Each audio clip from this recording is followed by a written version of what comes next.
So Kozhikode ജില്ലയിലെ കണക്കുകൾ നമ്മൾ പരിശോധിച്ചാൽ ആരാണ് ലീഡ് ചെയ്യുക നോക്കണം. കഴിഞ്ഞ തവണ 2 മണ്ഡലങ്ങൾ മാത്രമാണ് UDF-നോടൊപ്പം നിന്നതെങ്കിൽ ഇക്കുറി എങ്ങനെയാണ് കോഴിക്കോട് ജില്ലയിലെ അവസ്ഥ?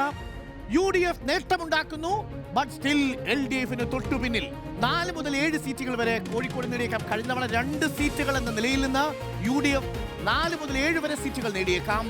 LDF-ന് കഴിഞ്ഞ തവണത്തെ 11 എന്ന കണക്കിൽ നിന്ന് 6 മുതൽ ഏറ്റവും മോശം പെർഫോമൻസ് 6 സീറ്റുകൾ വരെ അവർക്ക് കിട്ടിയേക്കാം. 5 സീറ്റുകൾ നഷ്ടപ്പെട്ടേക്കാം. അല്ലെങ്കിൽ ഏറ്റവും നല്ല പെർഫോമൻസ് ആണെങ്കിൽ 9 സീറ്റുകൾ വരെ കിട്ടിയേക്കാം. അപ്പോഴും 2 സീറ്റുകൾ നഷ്ടപ്പെടും. നഷ്ടപ്പെടാൻ പോകുന്നത് LDF-നാണ്, നേടാൻ പോകുന്നത് UDF ആണ്. കോഴിക്കോട് ഇടിയുന്നു എന്ന് പറയുന്നത് വലിയ അപകട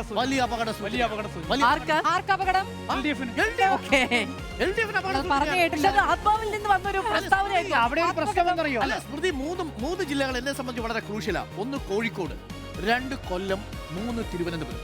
ഈ 3 ജില്ലകൾ നോക്കൂ. കോഴിക്കോടും തിരുവനന്തപുരത്തും കൊല്ലത്തും കൂടി 25 സീറ്റുകളുണ്ട്.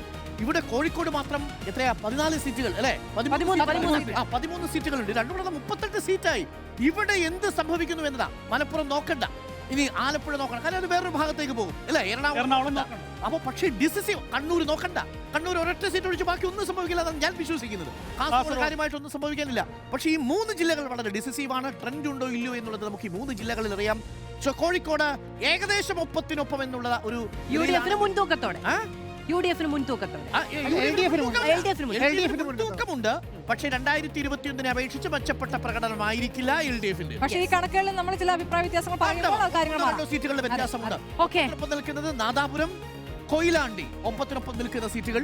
ഇത് എങ്ങോട്ടും അറിയുമെന്നുള്ളതാണ് പ്രധാനപ്പെട്ട ചോദ്യം. കോഴിക്കോട് നോർത്ത് ഇപ്പോൾ ഒപ്പത്തിനൊപ്പമാണ്. പക്ഷേ സ്റ്റിൽ ഞാനതിൽ തോട്ടത്തിൽ രവീന്ദ്രൻ എഡ്ജ് കാണുന്നുണ്ട്. കോഴിക്കോട് നോർത്ത് 2021 LDF-ന് 11 സീറ്റ് കിട്ടിയിടത്ത് നിന്നും സീറ്റുകൾ നഷ്ടപ്പെട്ട LDF 6 മുതൽ 9 വരെ സീറ്റുകളിലേക്ക്, UDF-ന് 2 സീറ്റ് കിട്ടിയതിൽ നിന്ന് നില മെച്ചപ്പെടുത്തി 7 വരെ ഉയരാം എന്നുള്ളതാണ്. NDA-ക്ക് പ്രത്യേകിച്ചാണ് മാറ്റമൊന്നുമില്ല. ഇതാണ് കോഴിക്കോടിന്റെ ചിത്രം. പിടിക്കില്ല NDA. പക്ഷേ ലീഡ് വോട്ട് വർദ്ധിപ്പിച്ചേക്കാം.